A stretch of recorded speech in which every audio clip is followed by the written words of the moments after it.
The 1970s promised Britain a new age of motoring. Advertisements spoke of innovation, comfort, and progress. Families queued at showrooms, believing they were buying the future, but behind the glossy brochures, something else was happening. Engineers cut corners, factories rushed production, strikes disrupted quality control, and ordinary buyers paid the price. Some cars looked brilliant on paper, yet became nightmares on the driveway. Others were simply strange from the very beginning. Today on Britain Rewind we count down 10 British cars that left owners full of regret. Number 1 is a car many have tried to forget. Now let's begin with number 10. Number 10, Austin 3 Litre. Picture a proud Austin dealership in 1968, showroom lights gleaming over a car marketed as British Leyland's answer to executive luxury. The Austin 3 Litre arrived with hydroelastic suspension, a smooth 6-cylinder engine, and promises of comfort rivaling far pricier saloons. Buyers expected refinement. What they got was confusion. The car shared its dashboard with the humble Austin 1800, a jarring mismatch for something meant to feel premium. Worse still, it was heavy, thirsty, and slower than expected for its size. But that wasn't even the strangest part. Boot space was famously cramped, a baffling flaw for a car aimed at businessmen and their luggage. Owners felt embarrassed pulling up beside rivals that simply looked and drove better. Sales collapsed within 3 years. Would you have trusted this car for a long motorway journey? Few buyers expected such an underwhelming interior from a flagship model. It faded quietly from British roads, and what came next was even harder to explain. Number 9, Triumph Stag. Imagine driving along the coast in 1970, wind in your hair, behind the wheel of a car that looked like a miniature Ferrari. The Triumph Stag was gorgeous, a 4-seat convertible with a striking Italian-influenced design and a brand new 3.0-litre V8 engine built specifically for it. Magazines praised its style immediately. Expectations soared. Then came the real story.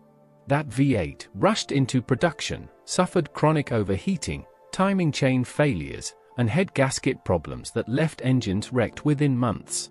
Many owners returned to dealerships in frustration, only to be quietly offered Triumph 6-cylinder engines instead. Imagine paying for a bespoke V8 Grand Tourer and ending up with a substitute engine under the bonnet. The heartbreak wasn't mechanical alone. It was the disappointment of watching a genuinely beautiful design get remembered for failure rather than elegance. Would you have kept faith in the Stag after that? The next car on our list proved just as deceiving, but for entirely different reasons. Number 8, Vauxhall Viva HC. Vauxhall Viva HC promised modern styling, a comfortable ride, and affordable family motoring. Vauxhall advertised it as dependable and practical, perfect for daily British life. For a while, that seemed true. Unfortunately, the real problem appeared later, hidden beneath the surface. Rust began creeping through the wheel arches, sills, and floor pans, often within just a few years of ownership.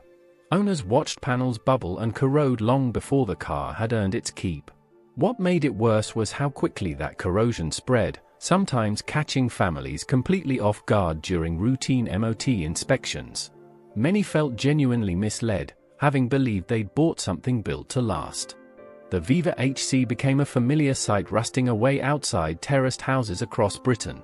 Have you ever seen one still surviving today? They're rare for a reason. The next entry took disappointment somewhere far stranger. Number 7, Reliant Robin. The Reliant Robin arrived in 1973 promising affordability, impressive fuel economy, and a fiberglass body that never rusted. For buyers on a budget, it sounded ideal. Advertisements leaned into its practicality and lightweight design. But that wasn't the whole story. The single front wheel created serious stability issues, and the car became notorious for tipping onto its side during sharp cornering, especially at speed on roundabouts.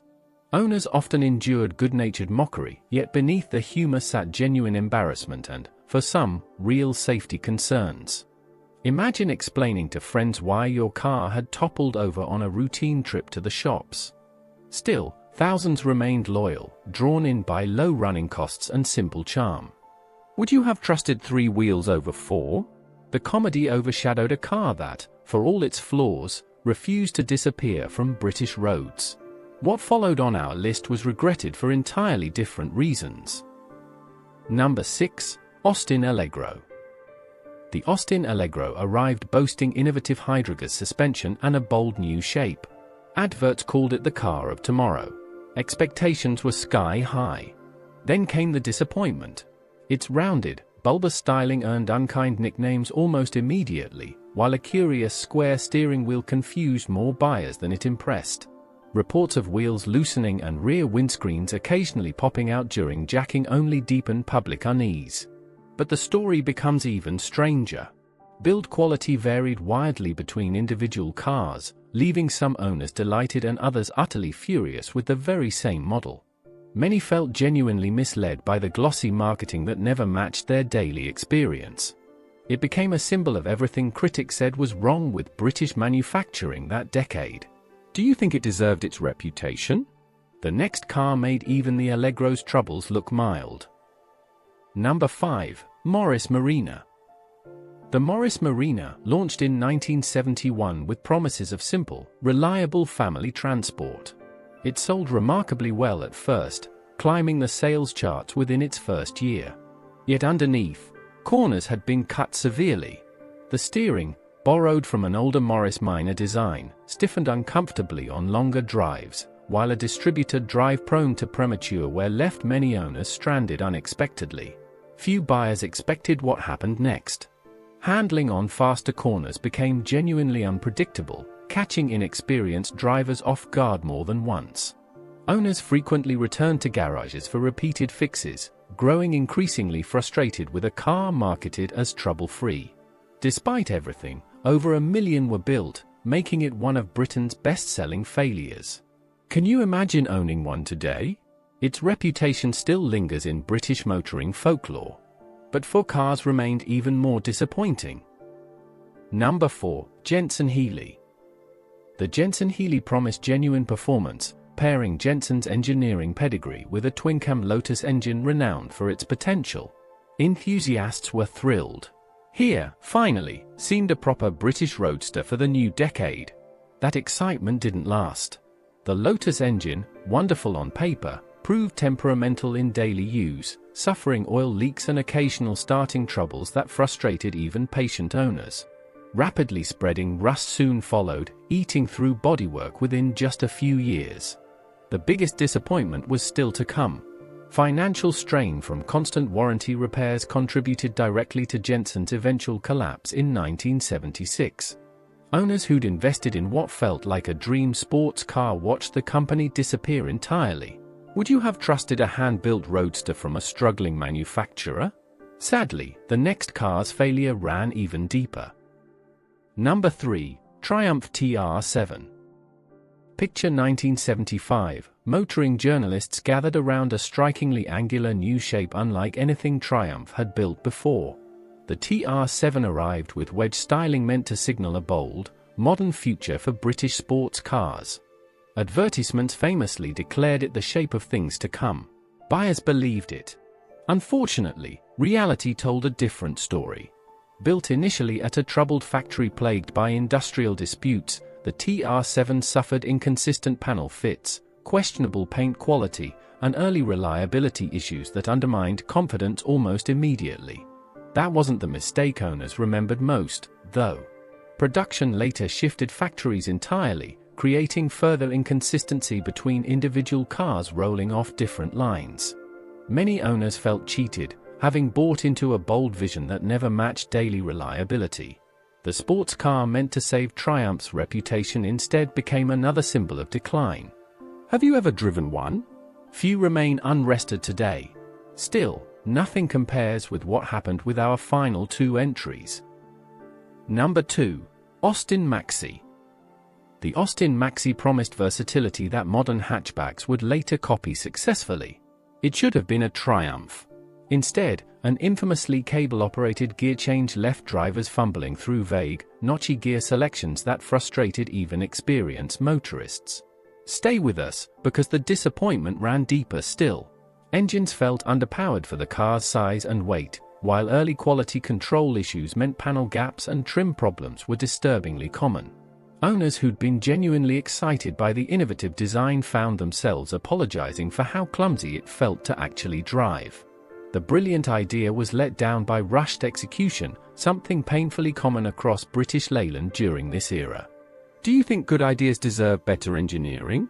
Now, prepare yourself, because number 1 remains the most regretted British car of the entire decade. Number 1. Triumph Dolomite Sprint. And here we are at number 1. The Dolomite Sprint promised genuine performance rivaling the BMW 2002, with alloy wheels standard and a top speed nearing 120 miles per hour. Reviewers praised it enthusiastically. Buyers believed they'd found Britain's answer to Europe's finest sports saloons. Then reality intervened. That groundbreaking engine relied on a timing chain and tensioner combination that proved chronically unreliable, often stretching or failing within a shockingly short mileage. Few buyers expected what happened next. Rattling engines became alarmingly common, sometimes leading to complete failure and devastating repair bills few owners had budgeted for. Corrosion crept through the footwells and front panels soon after, compounding the frustration for those still nursing troubled engines. Many felt genuinely betrayed, having invested in what was marketed as Triumph's crowning achievement. This is why the Dolomite Sprint remains Britain's most heartbreaking regret of the 1970s. 10 cars, 10 stories of ambition undone by rushed engineering, industrial turmoil, and broken promises. Yet within every failure lived genuine British creativity, bold ideas that simply arrived before the industry could properly deliver them. These cars weren't remembered fondly, but they weren't forgotten either. They became cautionary tales, workshop legends, and strangely, the beginning of lessons that shaped better cars in the decades that followed. Britain's automotive story was never only about success. It was about resilience through disappointment. So tell us, in the comments below, which of these regrets surprised you the most? And would you have still taken the risk, back in the 1970s, driving one home yourself?